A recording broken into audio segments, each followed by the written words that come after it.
So in the previous video, we saw how Cloudflare uses a content delivery network to cache your website out on various servers at many locations all around the world so that a version of your website can be close to your end users rather than trying to serve it all from one server based in the USA.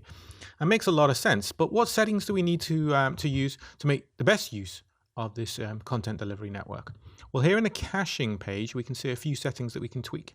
The first one is a purge cache setting. This is useful if we need to come in and just wipe all of the cache settings, all of the cached files that Cloudflare is currently holding on our site. So you can either purge individual files by clicking on there, and then you just enter in a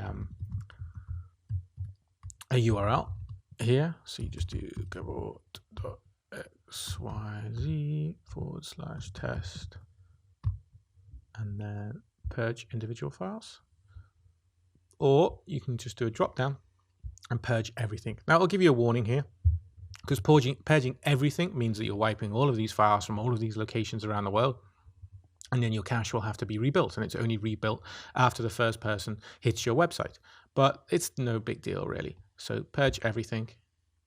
And you see at the bottom here, it says successfully purged all assets. Please allow up to 30 seconds for changes to take effect. So if you publish something new on your website, and you want it to appear straight away, you can come into Cloudflare and purge cache files using that button there.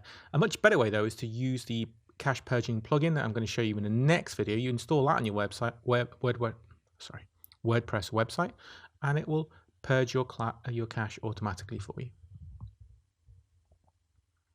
The next section is called caching level, and you can see here there are three options: no query string, ignore query string, or standard. You don't want to choose ignore query string. The choice then becomes between no query string and standard.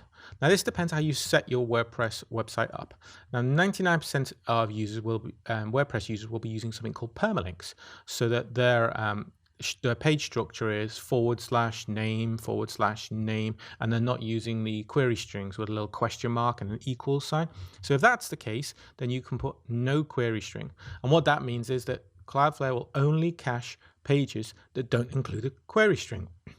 Anything that's got a question mark with some parameters and ampersands after it won't be cached, and that includes the entirety of your WordPress admin area, which is good.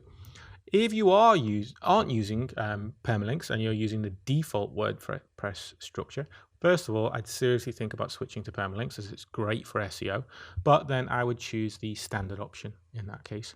But we're going to choose the no query string option because we are using permalinks. Browser cache expiration is the next section.